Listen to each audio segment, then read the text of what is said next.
Well, good afternoon, everyone. Thank you so much for coming. It's a great pleasure for me to be part of this afternoon's conversation on the Trans-Pacific Partnership Agreement. It is a regional trade agreement that has just been concluded after, 10 years, I think, of negotiation. It's really being characterized as a historic trade agreement. And we have with us an extraordinary group of experts, and so we're just going to have a conversation about it. I'm Merit Janow, Dean of SIPA, as you know, and I have with me, and I will just briefly introduce them, our own Takatoshi Ito. Professor Ito has joined us last year from Tokyo University. He is a leading expert on the Japanese economy, on international finance, and served as a vice minister for international finance in the ministry many years ago. So he comes to this discussion with both a private and a public sector experience and perspective. Professor Pravin Krishna, who's a professor at Johns Hopkins University, economist, also is deputy director of our own Center for the Indian Economic Policy, and is a very well-known international trade economist who's written extensively on multilateral and regional trade matters. So delighted to have you in this discussion. And Mari Pangestu, who is the Ball Professor at SIPA this semester, a Australian trained and American trained economist who has written extensively on international trade matters and was herself trade minister in Indonesia for a very long time, and in that capacity negotiated regional trade agreements with China and ASEAN, and has a very deep and unique perspective to bring to this conversation. I myself have spent most of my career working on Asia-Pacific trade and economic policy matters, so it's a particular pleasure to be leading this just conversation. And let me just preface this by noting that the TPP is, of course, a trade agreement with 12 Pacific Rim nations: the U.S., Japan, Australia, Canada, Mexico, Peru, Vietnam, Singapore, Chile, Brunei, Malaysia, and New Zealand. The United States is already in free trade agreements with a number of these countries, including NAFTA, of course, Canada and Mexico, with Singapore, with Australia. And so one of the questions I think that is always in our minds is, how is this agreement different from others? Does it go further? And what will it bring that others don't have? As well as, what do the rules mean, and what will it mean to others? And what are the geopolitical consequences? These are all, core questions that I think we are asking ourselves in light of this recent agreement. And I should also note that the full agreement has not been released.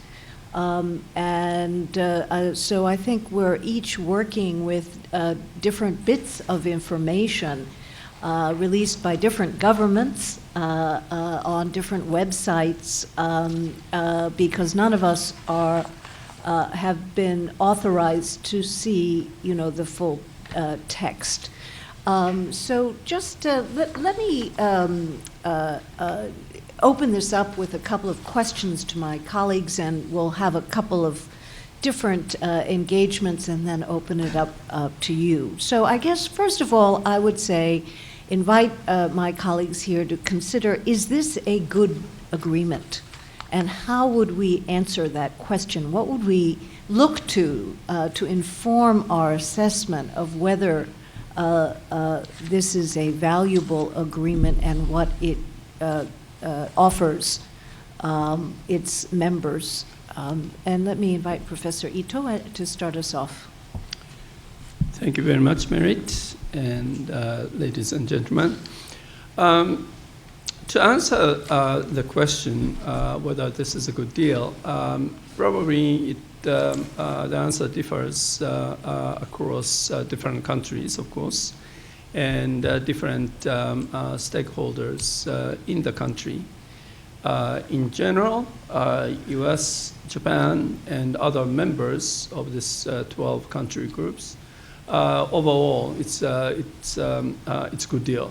It will increase national interests. But within the country, of course, there are winners and losers in terms of economic welfare.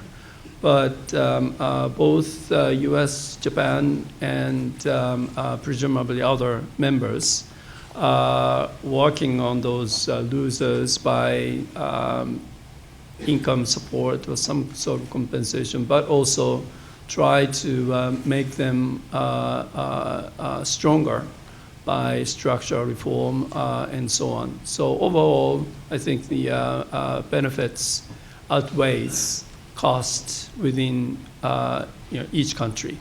So that's first conclusion. And for the non-members, I think our colleagues in the panel will answer more in detail, but it varies. I think that some countries may feel left out, and some countries will make efforts to join later. But significance is that these 12 countries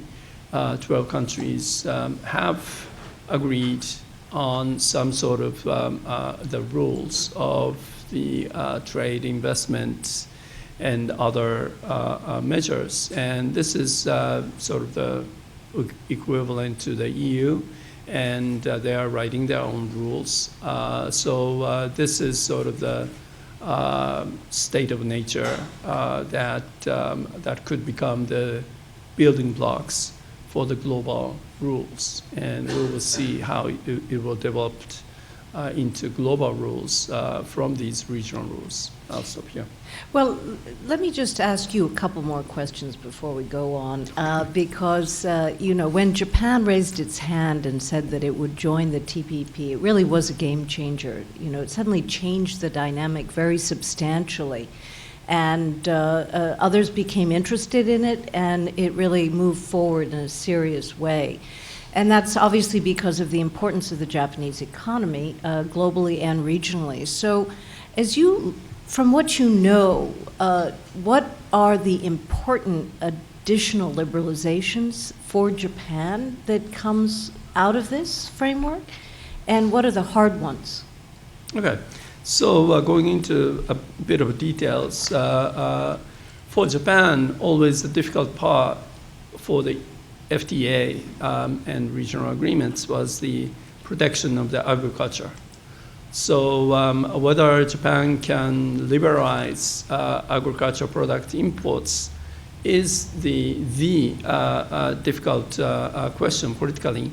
And this time when Prime Minister Abe said we will enter negotiation in February 2013, he identified 5 areas, 5 sacred agricultural products that he would continue to protect. And we economists obviously are worried that how could you protect those 5 areas and still going into the negotiation. I'm sort of pleasantly surprised that he yielded several aspects even in the 5 sacred areas that he is using towards the domestic constituents that he would say, yes, we protected. And to outsiders, he can say, yes, we liberalized. Okay, can you say a little bit more? Can you know what those 5 are? 5 are the rice, wheat, and beef and pork, and dairy products, and sugar. Okay? And rice Abe would say, yes, we protect it because they didn't change the tariff structure or anything, but he compromised with US and Australia, give more tariff quota, basically imports. But to domestic, they would say, well, we're going to increase imports, but we will not circulate those into the domestic markets. Government buys and put into the warehouse. So economically, it's just, it's not significant. But beef, its current tariff is 38.5%. In 10 years, it's go down to 9%. So that's sort of a significant drop. Pork, the high-priced pork, the currently 4.3% tariff, it goes to 0. And the low-price pork, they have different tariff structure, but those specific tariff will be reduced significantly. So there's a competition-enhancing true liberalization in beef and pork. I see. And so the gains that you're alluding to would be for dairy and sugar. Sugar, U.S. is protecting, so why should we liberalize? I see. Okay. And dairy? Dairy is that they increase the imports of the butter and other dairy products, and they say to the domestic, we protect it because we didn't change those national administrative import scheme to the New Zealanders. They say, we're going to buy you more products. I see. Okay, well, we're going to come back to this, but, one of the puzzles, of course, is that there's supposed to be a 21st century agreement. This sounds like very familiar territory from the 1990s when I was a trade negotiator. So there have got to be some other provisions in there that I think we can turn to also. But let me invite Pravin Krishna to speak to. How do you think about this overall? All right. My sense of it is I would expect the gains, both in terms of just trade flows and income gains, for the countries, both member countries and non-member countries, to be somewhat modest. And that's for multiple reasons. One is the reason you've already mentioned, that the U.S. already has free trade agreements with many of the member countries, as do some others with each other. And so the additional liberalization that's going to come about through the TPP is something that's going to be a smaller extent than it would have been otherwise. So already trade is fairly free.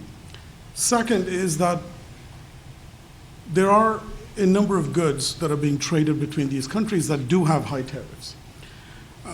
The question is, what type of liberalization will we see in those goods that had high tariffs previously? It's not yet fully clear because these haven't been fully announced. I would hope that these liberalizations are also going to be large, but if previous experience is to be any guide, then for the vast majority of preferential agreements that have been negotiated by the US and others, these reductions in the top margins have actually been quite modest. So in fact, last 20 years of trade liberalization, only about 2% of trade has seen liberalization in a preferential context of greater than 10%. So it's a very, very small number where you've seen significant liberalization. Essentially, you have sectors that are powerful, politically powerful, that want to be seen as an exception within the agreement. They always have been seen as an exception. They will continue to want that to be the case. How much is actually achieved in liberalizing those sectors is to be seen, and we've heard some numbers here from Taka. So this is kind of countries within the Union. I have seen some estimates coming off of computable general equilibrium models of how much additional trade we could expect and how much of an income gain we could expect, and kind of the rough number that I have in my head now, just looking at these calculations, is that we could expect roughly a 10% increase in trade flows for the TPP countries, and that translates into roughly 1% of an income gain in terms of GDP gain. So 1% is a nice number to have, but it's not sort of super dramatic either. And it's 1% in terms of a level effect and not 1% in terms of growth. As far as the non-member countries, I'm from India. study Indian trade policy as well, there's been quite a bit of concern about what exclusion means from the TPP. Those numbers look fairly small as well. Certainly in the Indian case, the numbers that are out there suggest something like a 1% reduction in trade flows, which is not much at all, and close to 0% change in terms of income changes. So that's a fairly small number.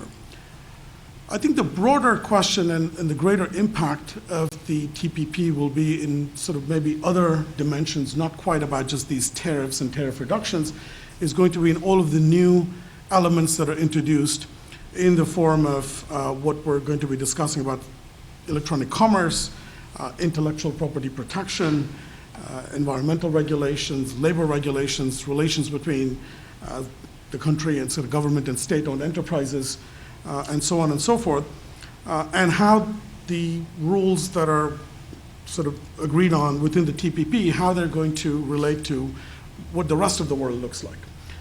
My sense is in the rest of Asia, in the other trade agreements that are being contemplated within Asia, like the RCEP, including China, Japan, India, and so forth, what's being contemplated in those agreements excludes all of this, excludes much of this discussion. They're really only talking about trade liberalization. So we're evolving in the direction of different directions. There's a kind of a TPP agreement that is discussing a variety of things and perhaps agreeing on them shortly.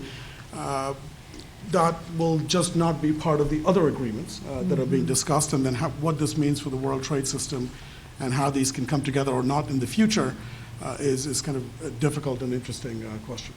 Thank you very much. I'd just like to underscore one point that you made, because I think it's really not widely appreciated, and that is that many multilateralists argue that regional trade agreements are second best, and that the hard issues, the really difficult issues, are rarely liberalized on a bilateral or regional basis. And the incentives for liberalization, can go up in a multilateral framework to deal with those hard issues because you have a bigger set of trade-offs and consequences.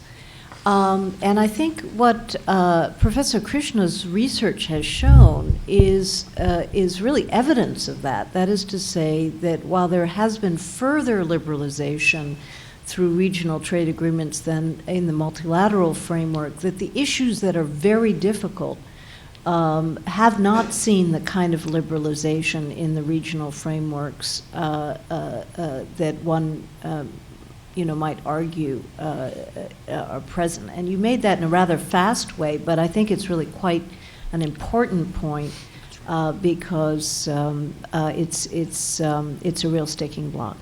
That's right. The bottom line there is that the sectors that are heavily protected as such continue to remain heavily protected, even in the context of a preferential trade agreement. Mm-hmm. That's right. Yeah, thank you very much. And let me invite Mari Pangestu to give her perspectives. Yes, thank you, Merit. Good afternoon, ladies and gentlemen and friends. Is this a good agreement? Is this a good deal? I'll try to look at it from two perspectives. One is obviously the members themselves. And I think, as already mentioned, might be modest because they already have FTAs between each other, not just with the US, but on the Asian side, they already have, with the Asian countries themselves, they already have a free trade agreement amongst themselves. So it's really more about the ones who don't have an agreement with the US, especially, like Vietnam. I think the benefits for a country like Vietnam would be large in terms of market access. But then it has to be weighed against all the reforms that they have to do with the rules and whether they can actually do that. So I think, as already mentioned, we really need to look at the other parts of the agreement, not just the market access. And this is where it would be very important to understand TPP in that context. So let me try to evaluate whether this is a good agreement or not just based on the national perspective of the members, but also what it does to trade agreements in general, and those who are not members of TPP, although we'll pick that up later. I think if you're asking the question, is TPP a good agreement or not, you might want to consider their objective. Their objective was to come up with a comprehensive 21st century gold standard trade agreement which addresses traditional issues like market access and tariffs, but also addresses new issues which are not yet in the multilateral agenda or in many of the regional, other regionals. So I will try to, I don't know the answer, but I think on the positive side, TPP, if you believe in the bicycle theory of competitive liberalization and trade agreements, it could be a catalyst for the WTO or other regional agreements to go further on some of the traditional issues like market access, but also on rules which have not been actually set in any of these agreements. So they set the precedent, they shape the agenda, in our part of the world, when we talk about regional agreements, are they good or bad? We always have this, they say it's an oxymoron because they are inconsistent. Can you have open regionalism? Can you have TPP if they are intending to set the standard, which hopefully every other country will adopt it and it'll be multilateral, et cetera, et cetera. Can they be open regionalism? And whether what that means is that they expand or they influence the WTO, they influence other regional agreements, or they have more members join. Those are kind of the pathways to have this gold standard agreement become more multilateral. And this opens a question about the accession clause. How do non-members accede to the TPP? One of the big issues about the TPP is the transparency of the negotiations.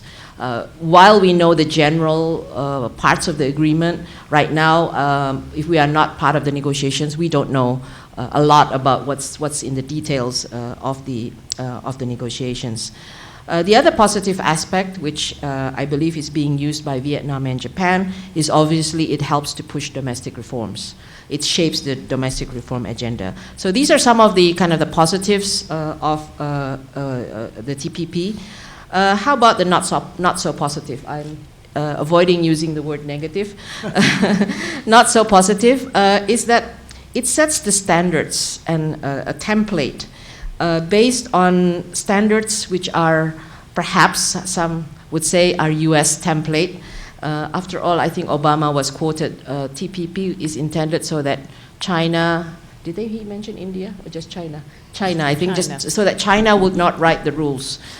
Something along those lines. And certainly when I was a trade minister, we were considering having a bilateral agreement with the US at the time. And we actually did the study and everything. And at the end of the day, we saw that if we were going to negotiate with the US, it's a very simple negotiation. Here's the template. Sign off on it.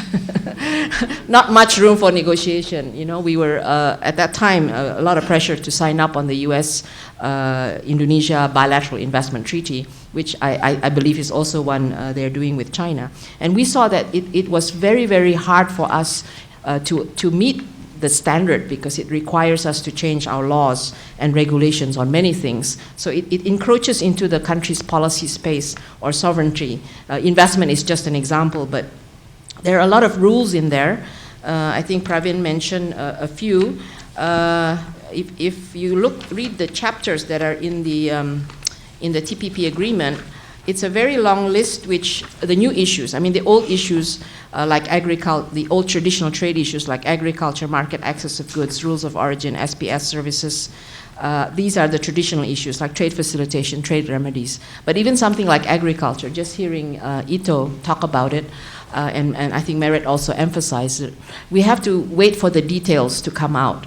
Are the carve-outs still the sensitive sectors that we have been stuck on with the WTO Doha negotiations anyway? You know, so have they gone further or not? I think that begs the question, especially in the WTO, where in agriculture we've been fighting for removal of the trade distorting programs like the farm support, domestic support in the US. You know, how much have the US moved on that issue, et cetera, et cetera. And then on the new issues, it's like a very long list. Capital controls, which includes currency issues, e-commerce, environment, government procurement, IPR, investment, ISDS, investor-state dispute settlements, labor, legal issues, SMEs, SOEs. These are very, very huge issues which require a lot of, potentially a lot of regulatory, legal, and it will be very political, I think, in many of the developing countries to move on these issues.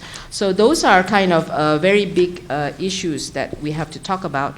And I think the balance between the benefits that like a country like Vietnam or Malaysia would get versus on the market access aspect of the US market versus the disciplines and rules that encroach on the policy space that require regulatory, legal, and institutional changes, I think is a question that certainly a country who's a non-member like Indonesia will be looking at very carefully, as we also have to review the potential for us to join TPP or not.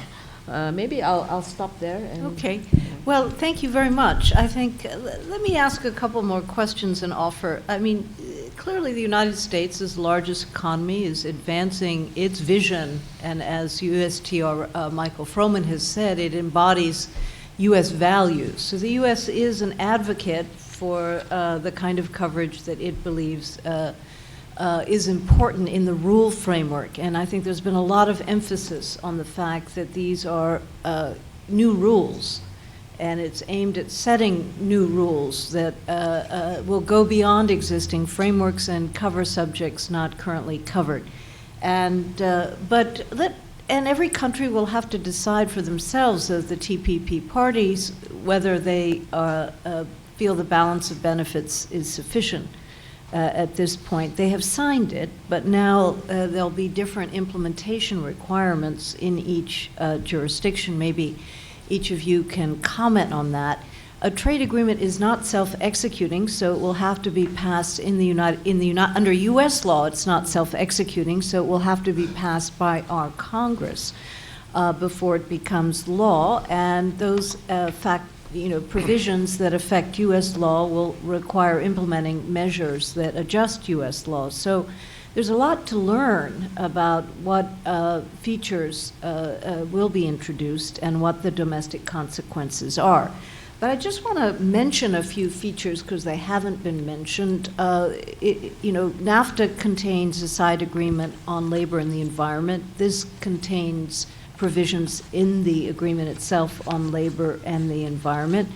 I think also with respect to dispute settlement in those areas, although I'm not sure. This provision is advertised for having fairly extensive coverage of a digital trade, which really is a pretty new area that is very much rudimentary in its coverage at the multilateral level. There are provisions in the U.S.-Korea FTA on digital trade, but these allegedly go much further. And according to press releases, the provisions commit parties to protect cross-border data flows. In other words, it restrains parties from introducing prohibitions on cross-border data flows and ensures that information technology will remain a principal driver of economic growth. That's their USTR language. And there's also new provisions on trade secret theft. And it prohibits countries from requiring foreign businesses to keep their information on domestic servers. In other words, you're seeing this data localization requirement developing in many countries of the world. This would, I think, prohibit countries from that kind of prohibition. There's a side agreement on currency, but it's still under negotiation, and it's being characterized as a best endeavors clause. And there's a provision on state-owned enterprises, which is stressing that even state-owned enterprises would have to procure on a transparent basis,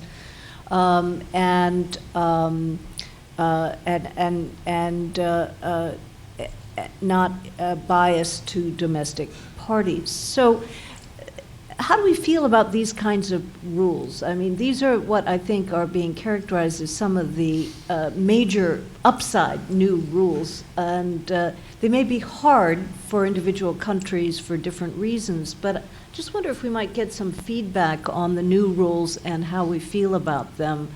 Are they an addition to an international rule framework, or do you have concerns about these or other rules? Well, of course, the devils are in details and also in implementation. Right. So dispute settlement, clear rule is fine, but if the court is biased, then that's bad. So how you set up those committees and panel and how to implement is a big question. But in general, I think Japan will benefit from those setting the rules, and Japan is with the U.S. on those issues. Mm-hmm. Pravin? Yeah, I wasn't especially surprised to see many of these new provisions, given just the trajectory of how this has evolved over the last 20 years. The U.S. being a major player in these discussions has clearly argued in favor of rules that will support its sectors of competitive advantage, e-commerce being one of them, other forms of intellectual property protection, and so forth. I think the question of implementation is key. I think state capacity varies considerably in a lot of these dimensions of how much states are actually able to, even if they wanted to, actually enforce these things. There's probably a great deal of variation across countries in terms of how willing they are and how much they just kind of went along just to be part of the deal versus actually seeing this as something that would be good for them. I recall speaking earlier this summer to sort of members of a delegation from one of the TPP countries, I won't name, who said, listen, we'll just sign the TPP and then we're not sure just how seriously we're going to engage on all these other dimensions. We'll take this as we go along. So it's not obvious just because countries have signed on here that they're actually fully committed to this path or to these rules or see the merit in these rules. And on a lot of these, reasonable countries could reasonably differ in terms of what they might think a reasonable rule would be. Intellectual property protection, what should be the number of years for which intellectual property is protected in one dimension or the other. Someone might say 5 years, 7 years, 10 years, something else. I think the greater, and this has already been alluded to, but if one looks at the countries outside of the agreement, China, India, and if we're still sort of expecting, hoping that there will be some evolution of this agreement which then embraces these countries as well in some form, then I would see many of the rules as being rather problematic for these two countries, at least. State-owned enterprises, for example, both these countries have very large state-owned sectors with a huge footprint in the economy, both just domestic as well as in the tradable sector. And I'm not quite sure how one even evaluates what the role might be of a kind of an Indian subsidy to its petroleum sector or something like that, and what impact that might have in terms of making their exports more competitive in a way that's prohibited by current rules of the TPP. How wide is this sort of, how widely is the rule going to be sort of interpreted as what's the range in terms of the interpretation of, what restrictions one puts in terms of state-owned enterprises and so forth. So I'm a little unsure about that. Mm-hmm. Yeah. Thank you. Mari? I'm very worried about the new rules being set in a non-transparent way, in the sense that if you are not part of the TPP negotiations, you are not included in the discussion, even though later on you may be considering to join. And a lot of the, the worry kind of ranges from very worried to worried. The ones that you worry about, you still worry about, even though there are already multilateral rules. So the one you really worry about is when there are actually no multilateral rules or rules out there yet. So they are setting the rules. So it's even more scary because you don't know what's going to come out. So for things like services, customs, all the traditional issues which already are in the WTO agreement, you can see that there's a benchmark at least. And there are precedents and there are rules in the WTO that you can refer to. Something like labor even, you have ILO standards, and I read in the newspaper reports anyway that there's linkage to the ILO standards. And we have a little bit of experience now with labor and environment being introduced in our regional agreements already, but it's always limited to transparency issues and linking it to existing standards. Environment you would worry about, and because we don't know what the climate change agreement will look like, and how are you going to be those standards. The scary ones are the ones that don't have multilateral rules or agreements yet, like investment, ISDS, e-commerce, even something like cooperation and capacity building. We talk a lot about it, like aid for trade and so on, but actually there's also no hard and fast rule about that. And so something like, I should mention rules of origin, because rules of origin for us in the open regionalism sense, and if you really want if you want regional agreements to be open, rules of origin should actually adopt the most liberal rule, so that you're actually reducing trade diversion. But from what I can gather from the TPP, as well as studying what they did in NAFTA, it's actually going to be very complicated rules of origin, including, what do they call those things? Yarn forward rules. Yeah, so we are looking very much into it as Indonesia, because we are worried about textiles, apparel, and footwear, obviously. So you want to have everything, some would say even the sheep that makes the yarn has to come from one of the TPP countries. That's kind of the extreme kind of rule of origin. But on all those new issues like investment, I think investment and ISDS for us is somewhat of a huge concern, because there is no international agreement. There's been a lot of movement trying to find an international agreement. There's all these bilateral investment treaties, thousands of them, and then there's a lot of movement to try to put them in regional agreements. And if you talk about ISDS, it means that a company can bring a government to dispute settlement.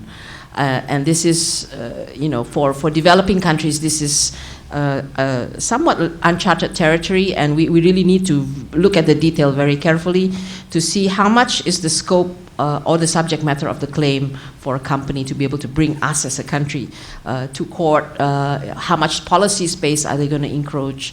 This is really some of the more sensitive issues that I think we really need to wait. The devil is in the details.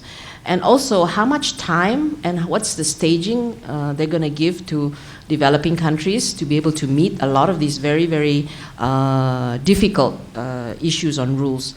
Like take state-owned enterprises, for instance. They want to have a lot of discipline on state-owned enterprises and how they have to be transparent and have market discipline and so on. Just use Vietnam and Malaysia as an example. I don't know how long they're going to be given to be able to meet those requirements, but certainly for Indonesia, it would be it would be very difficult, and you would want to have some time, maybe a long time, to have the adjustment in stages, and how that would all work out is something we would watch very carefully. Mm-hmm. So I'm going to ask a question from an admittedly American perspective, I guess. I mean, for a long time now, we have been bemoaning the lack of progress at the multilateral level.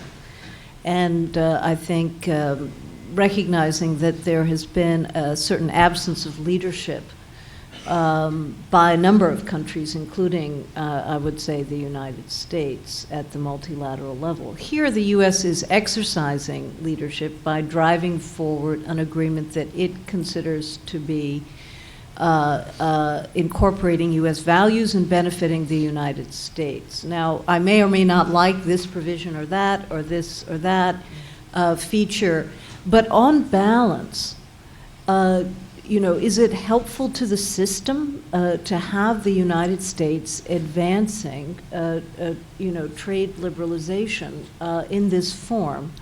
Or is that answer really, because it's articulating a vision of a direction in which it wants countries to evolve? their domestic frameworks in negotiations, with countries, but it is positing a vision of the future, that coexists with other visions of the future.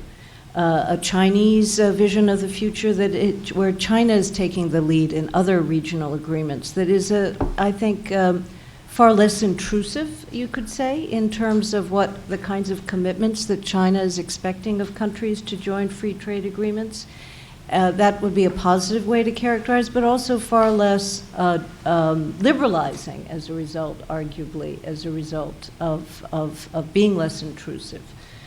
So I just would like a little bit more commentary because I think we've all been very careful to speak to the provisions that may or may not sit well and may or may not have economic consequences. But from a broader perspective, is this a constructive direction or is it one that you, thinking about an internationalist perspective, have more fundamental concerns about? Taka? Well, the short answer is yes, this is constructive. And many people worry that this is U.S.-led efforts, and U.S. government is representing U.S. industries. And what they are strong, they want to impose rules on other countries, and like patent, length of the patents and medical data and so on. But it's within the sort of bounds of discretion. I think patent is a good thing. It's just a matter of negotiating whether it's a 70 years or 50 years.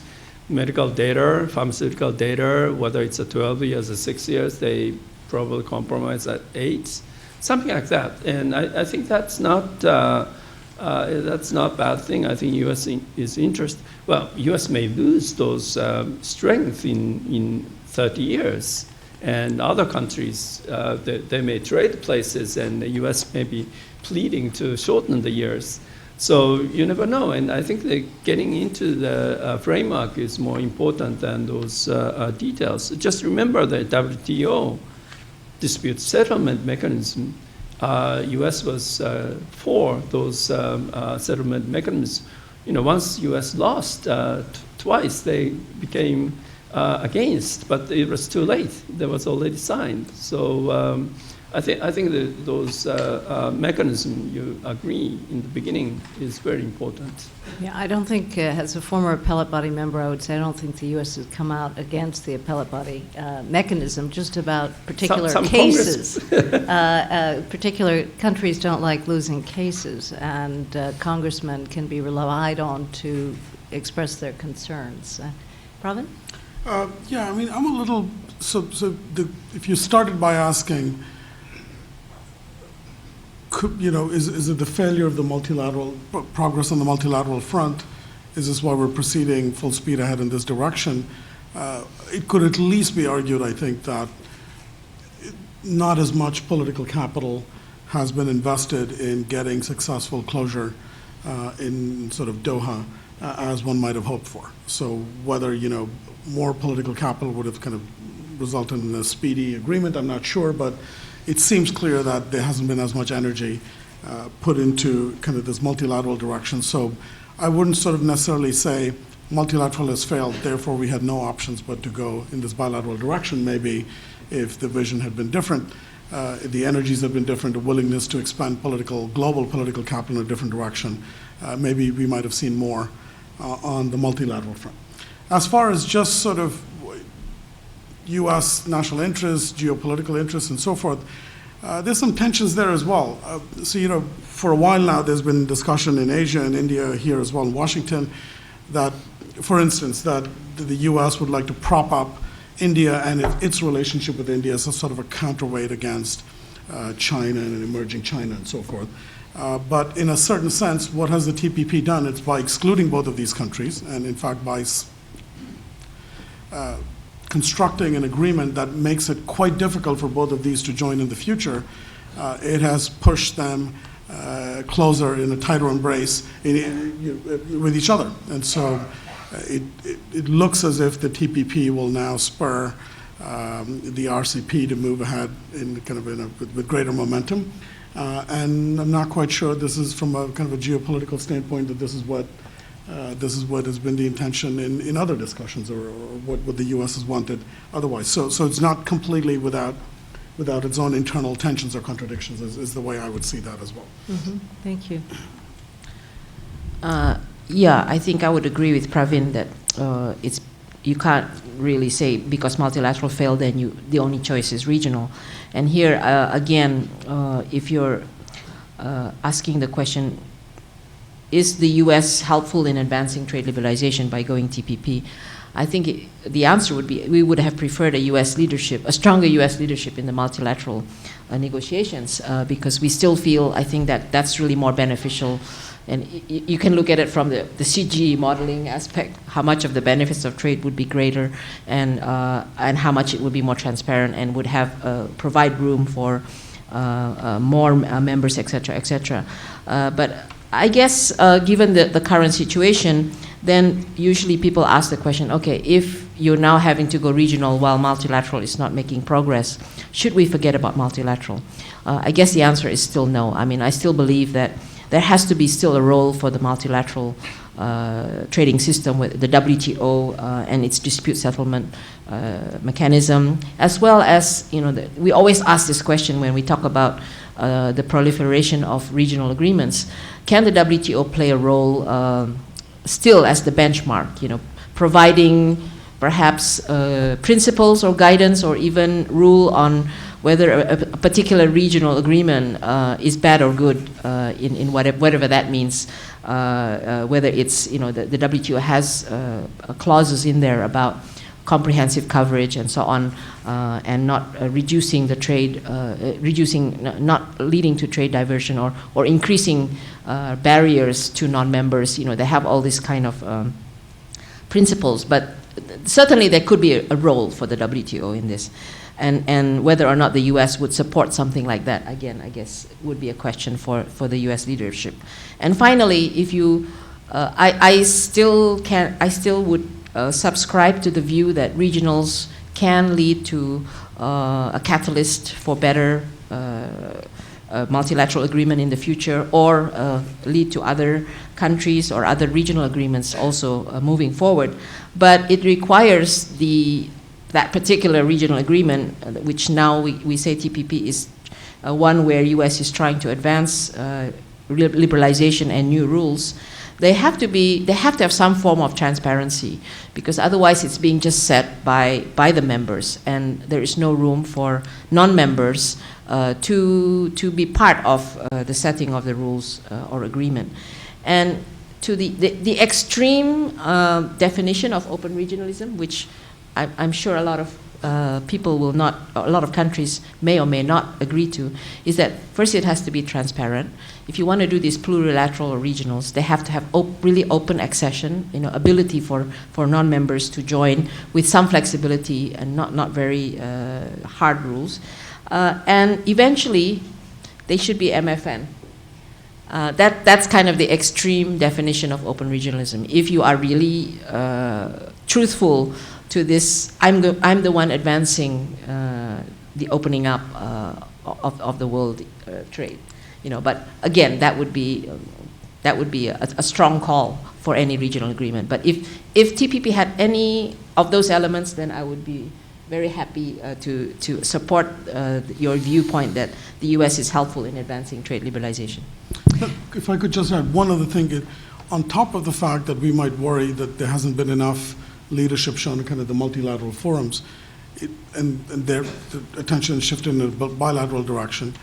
There's also the other issue, which is that it's previous bilateral agreements that in some cases have complicated multilateral progress. So if you look at Doha, of course there are many issues that Doha had to overcome, many challenges, heterogeneity of interests across countries, but among those is the fact that several countries, because of existing preferential agreements, already have access on a duty-free basis to markets in the European Union and the United States. So, for example, the everything but arms agreement of the EU allows about 50 countries to export everything but arms on a duty-free basis, including agricultural output.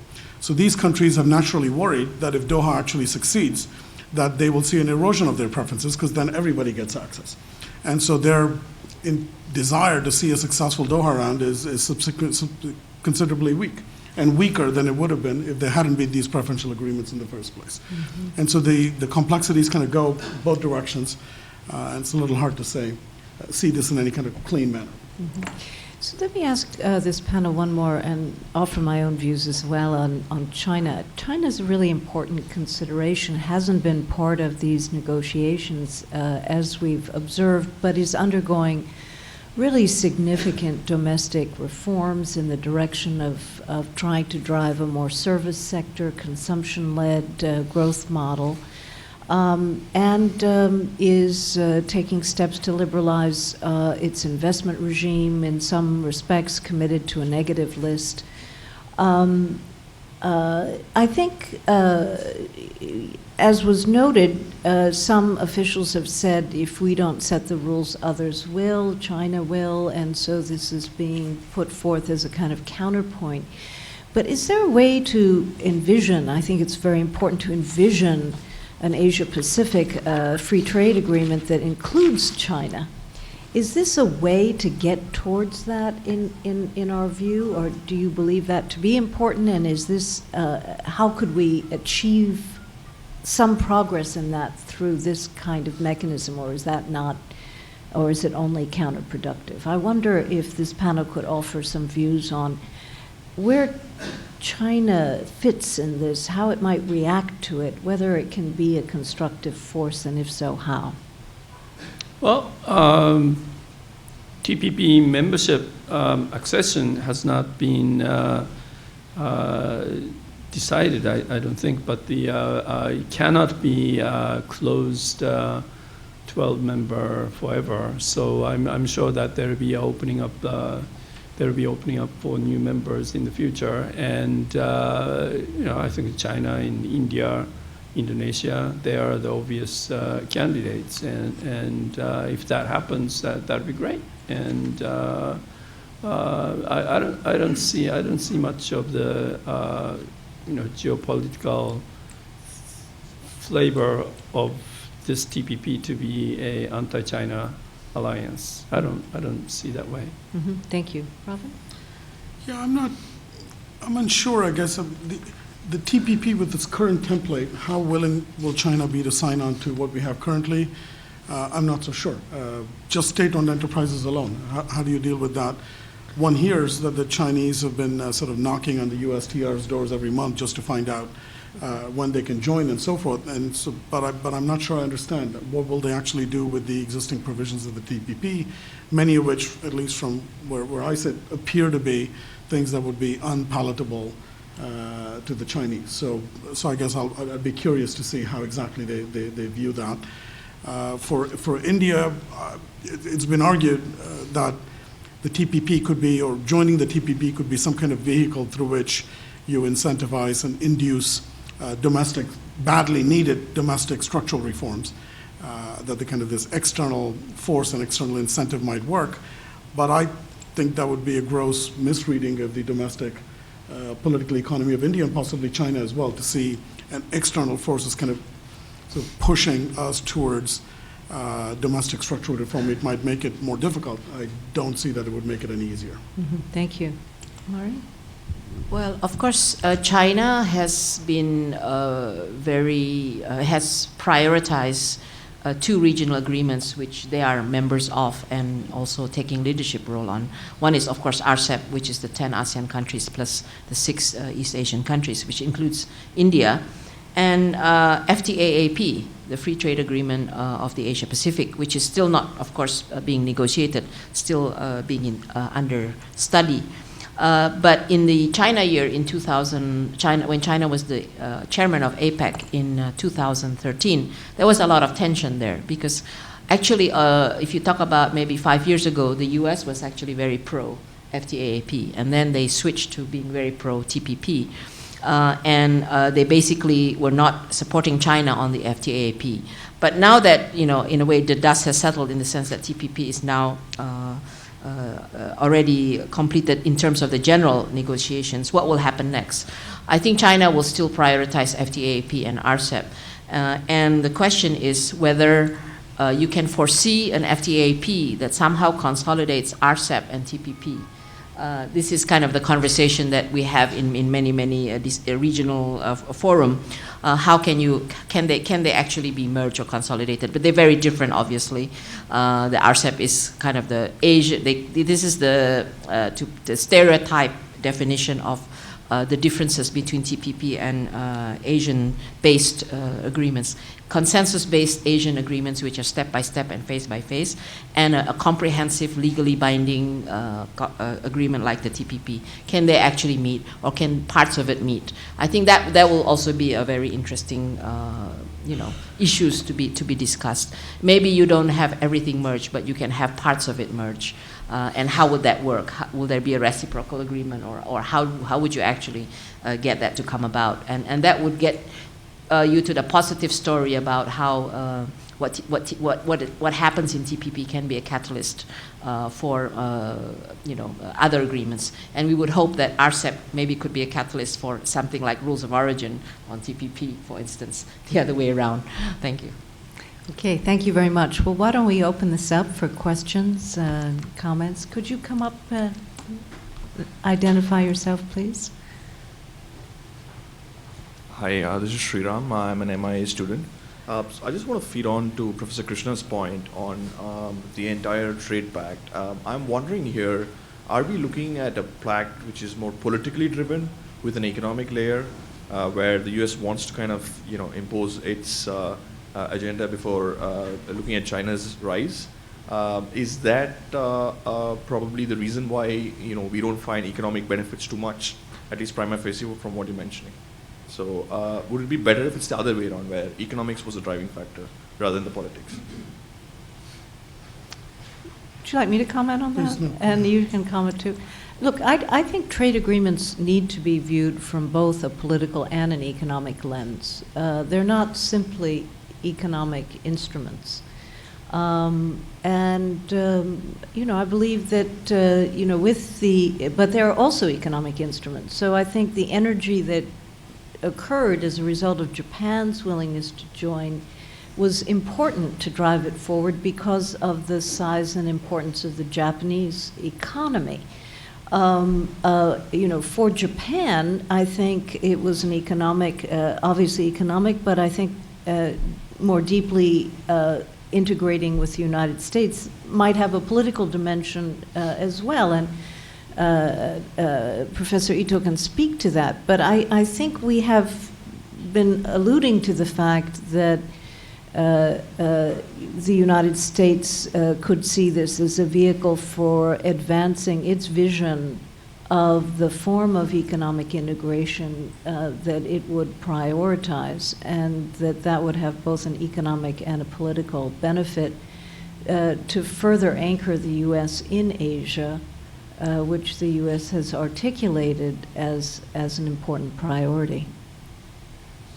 Would others wish to comment? No, I'd agree with that, yeah. Mm-hmm.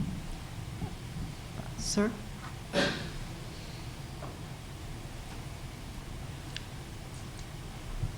Good afternoon. I'm Lee from Vietnam Television here in New York City. Yeah.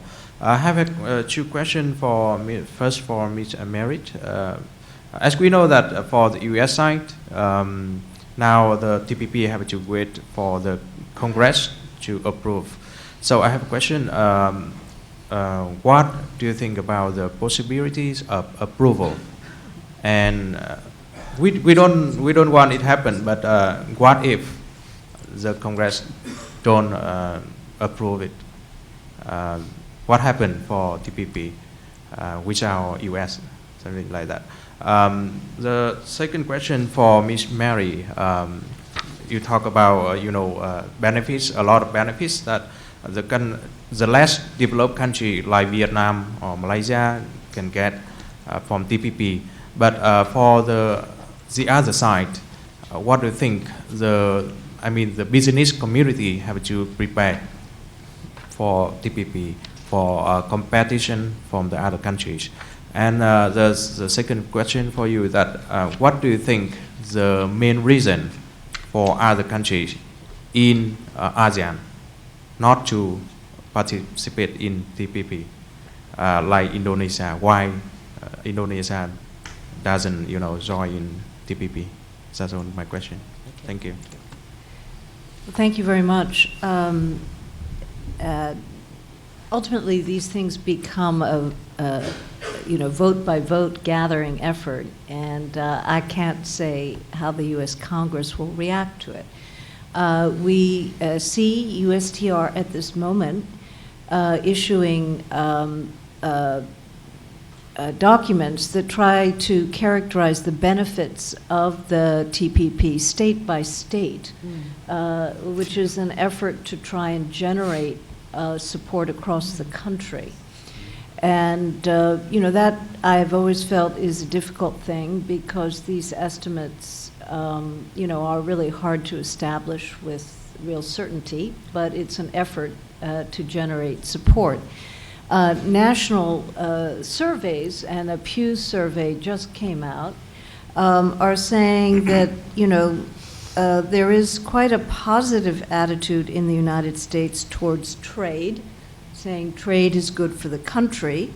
And actually the numbers in that are going up. And they're also seeing foreign trade as an opportunity. So I think there is a level of support around trade, although the level of support around trade agreements is not as high, and more seem to think they don't make a difference than they do. I think ultimately, though, if the Congress were not to pass, it would be a very damaging thing for the United States. I mean, I can quibble with this aspect or that aspect, but if the United States negotiates with its trading partners an agreement, which is then not authorized by the Congress, it will significantly impair the ability to negotiate in the future. And that should be thought about seriously, I think, by any presidential candidate, whatever their inclination towards this particular agreement in part. But I think if the U.S. were not to pass this, I suppose one question is, could it sit and be revisited after the next administration comes in? There's a technical question there. Or would others move ahead if the U.S. has not? I'm sure Professor Ito might have a comment on that. I think Japan is waiting to see the U.S. Congress will pass it, and my conjecture is that Japan will vote day after the U.S. Congress votes, something like that. So, but the Japanese administration has comfortable majority in both houses, so there is no problem passing it, and I think the U.S. is the key to ratify this TPP altogether. I think there is a provision on how many countries have to ratify and how many in economic weight or something. So I'm not sure whether the U.S. is not passing and others can ratify and make the TPP. I think U.S. is a key. Pravin, would you care to comment on this? I was just going to say the timing is makes it a little challenging as well. I know that a year and a half ago in Asia, Singapore, for example, the leadership was openly expressing their hope that TPP would negotiate it quickly before we get into kind of the heat of the U.S. presidential politics in the race. So there I mean, if you recall, President Obama during his campaign several years ago had a kind of a distinctly anti-trade stance during the campaign, and his advisors even went around privately reassuring people that this was just politics, and then once he became president, that he might view things differently. And so we have similar worries here, but what shape that's going to take exactly is hard to hard to forecast. Mari? I will answer the second part, the second question. I think enough has been said about Congress approval. I think the question was why did countries like Indonesia decide not to participate in TPP, and what are the how to look at the preparation of the business community, even for countries like Vietnam or Malaysia.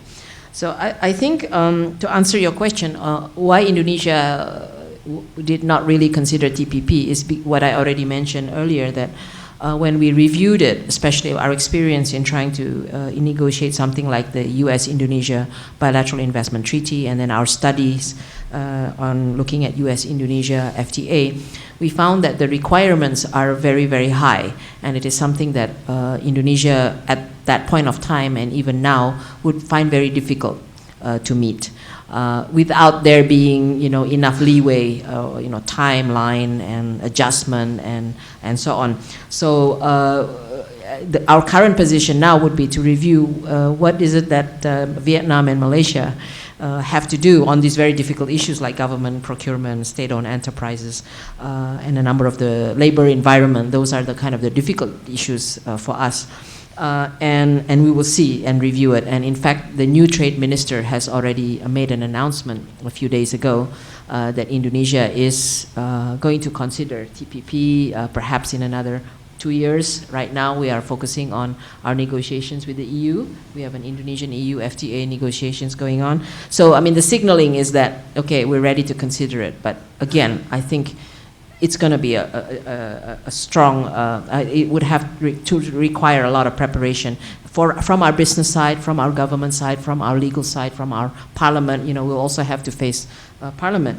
And your question about the business sector is very interesting, because actually the biggest pressure coming now for us to negotiate TPP is coming from our business sector, and the ones that are actually afraid to be having trade diversion and investment diversion vis-a-vis Vietnam, especially, and to some extent Malaysia. And it is in the apparel and footwear area where we are directly competing with you. And they're saying, oh, you have to negotiate TPP, otherwise we're going to lose our US market. But actually a number of them already reacted or responded a few years ago by moving some of their factories to Vietnam. They already anticipate, right? So, this is what happens. And then you have to ask the question, is this good or bad? How's it going to affect investment, value chain, competitiveness?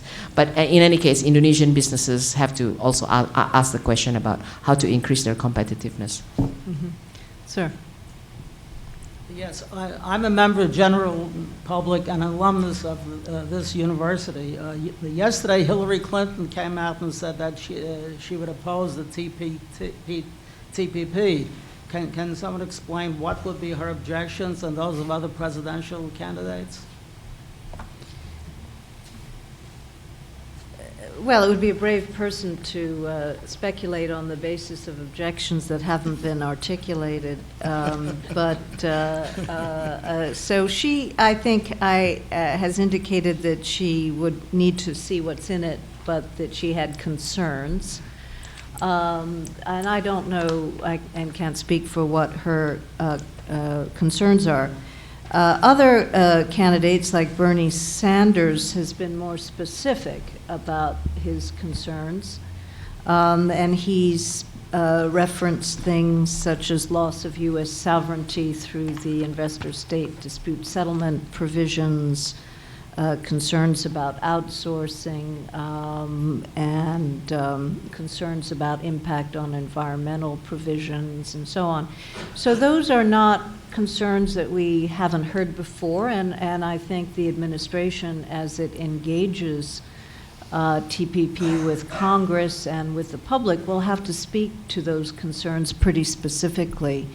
I don't know if ultimately these drive outcomes, but clearly that's part of the landscape. Can I? Yeah. So I think Hillary said, as of today.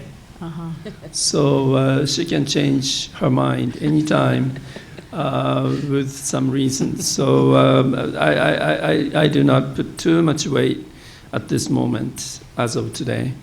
The Pew survey that Merit mentioned has, general public supporting, half of the population supporting the TPP, and there's a bias in favor among Democrats and rather than Republicans, which surprised me. But if the general public continue to support TPP, of course, some small group of industries may oppose, but I think the weight will shift gradually toward approving in the Congress. Sir. Hi, I'm an MPA student here at SIPA. So you said that the TPP might change the structure of the current regional agreements. Do you think the TPP may jeopardize the current integration of the regional agreements? And if so, regarding to specifically NAFTA, will this jeopardize a potential customs union within NAFTA? Would others care to comment? You've done a lot of work on regionals, Pravin. No, actually, about NAFTA in particular, I'm not sure I could say anything specific, but just as far as, I mean, what is the argument? Why is there even a concern that TPP might jeopardize existing regional agreements or expansion of regional agreements? It's because of the structure of it, and the structure of other regional agreements might be not similar to it. And because those countries outside didn't necessarily have a role, as Mari's mentioned, Merit has mentioned, in writing the rules of the TPP, they may find it difficult later to agree to the rules that have been written by somebody else. And so that's the sense in which we're concerned about what the TPP might do to other countries that are part of other agreements. Mari, would you care to comment further? No. I mean, one of the interesting questions, there's this argument that these agreements lead to competitive liberalization, and we've talked about that. And so I think we have seen these agreements result in others entering into other agreements. And we can discuss whether they are more or less liberal, whether they cover the same areas as deeply or not, and so on. So there is a heterogeneous quality to the liberalization that is occurring. I don't think what we've seen is that others join the existing agreement. So we haven't seen NAFTA have others joining NAFTA. We haven't seen these other bilateral FTAs have third parties join. So the dynamic that seems to occur is other agreements are being negotiated rather than other parties join existing agreements. But my colleagues may have a different perspective around what does competitive liberalization mean as a result of these regionals. Is there anything you'd wish to add? No, that's an excellent point, though. That's an excellent point that, in fact, whatever structure has been negotiated in the first instance, it's not trivial or easy to get other countries to join that agreement. They would like to negotiate from scratch, might be something different. So we're a bit short on time, so may I just invite the last two to offer their questions or comments and then let our panel answer. I'm Susan Metz, not a scholar on the issue, an activist on the issue.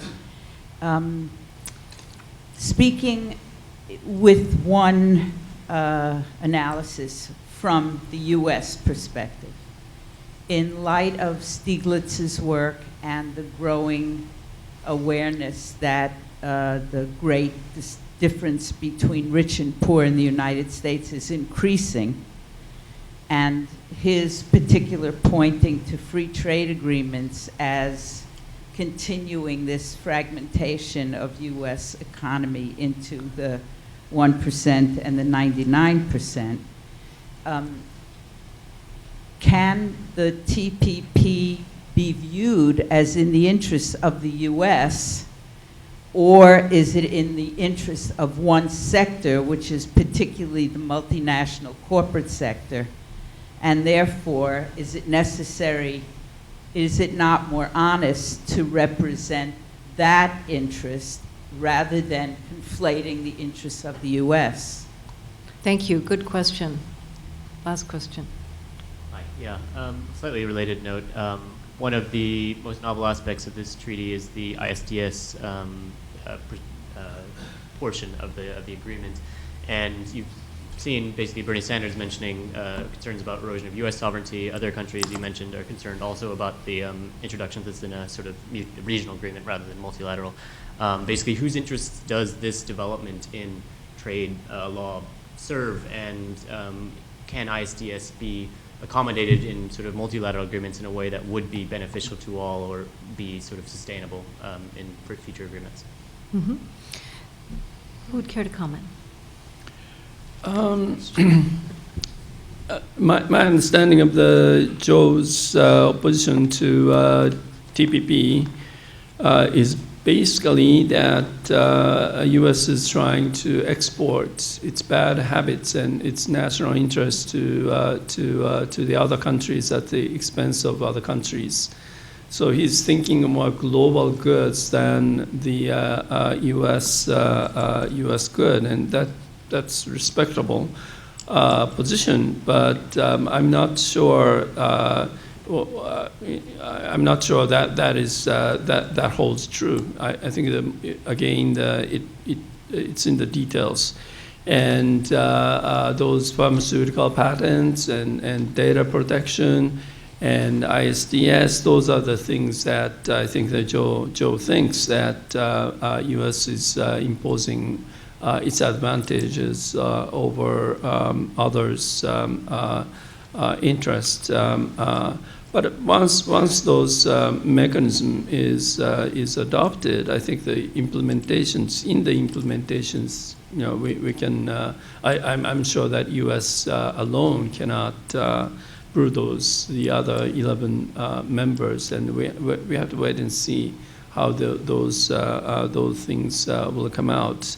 Rich and poor, I think it's more of the domestic issues rather than exporting those rich and poor division to the rest of the world. I think the U.S. has to address those issues by itself, and Japan and other countries will address those issues. And having free trade will not enhance the whatever the division which is already exists.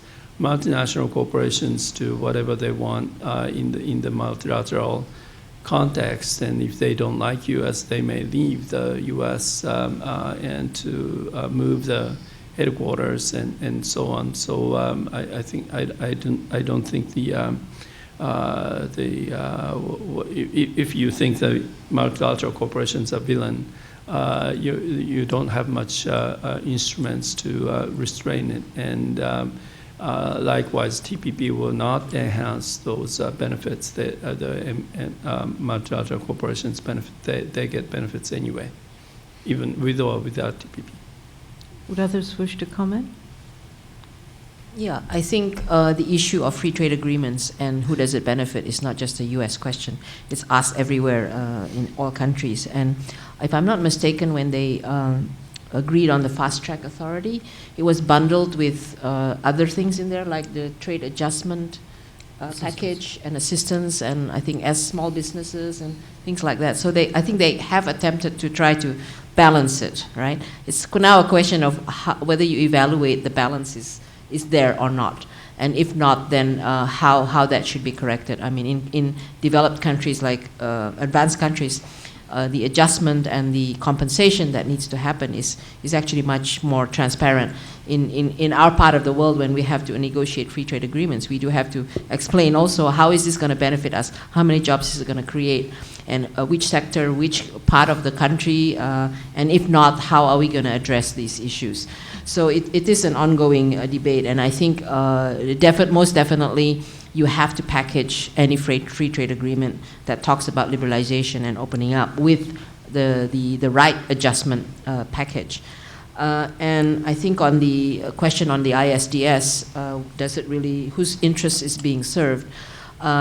This is really where the negotiations are going to matter, and we are really very, very curious to know what is the ISDS in TPP going to look like, because we are certainly very careful about how much companies can encroach on countries' policies.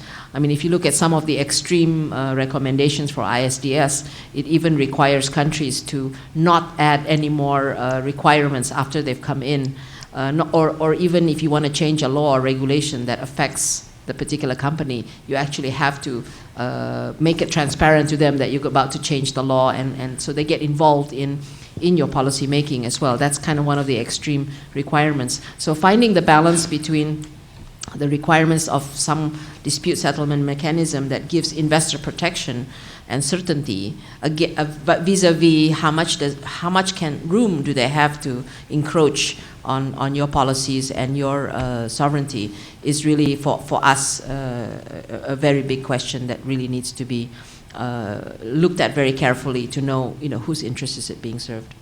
Let me just add, sorry. please, go ahead.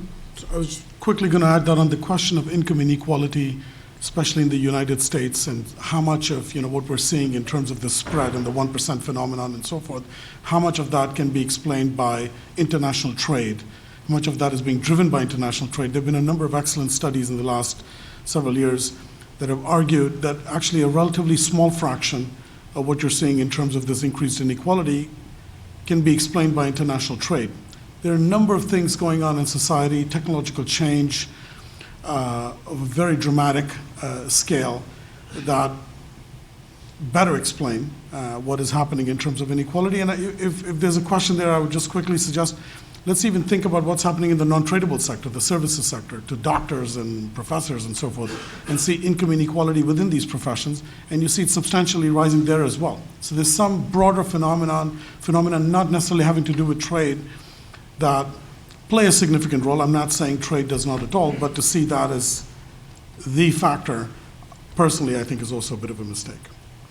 Let me just note that apparently there are more than 3,000 existing agreements that contain investor-state dispute settlement provisions involving more than 170 countries. So this is not a new idea to include ISDS provisions, but it depends on what they look like. I mean, one of the things that is apparently in the agreement is now greater transparency around the hearings. And interestingly, in the past,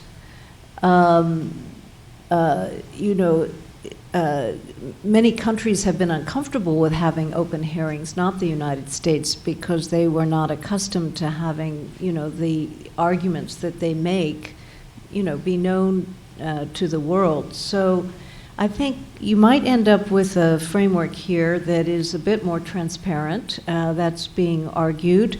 The U.S. is arguing that it has other safeguards in it to address some of these concerns. So clearly, there have been some modifications to the investor-state dispute settlement mechanism. The U.S. has actually not lost one of these, although the concerns are very high in the United States. And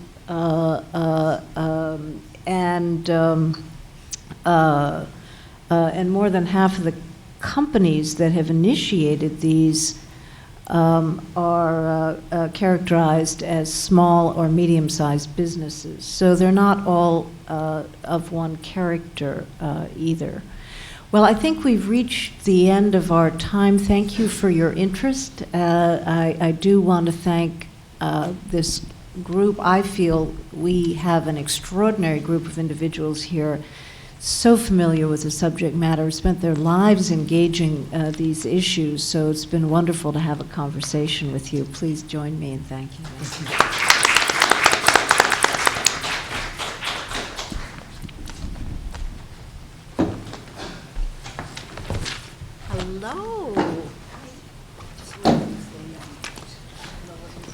Hello.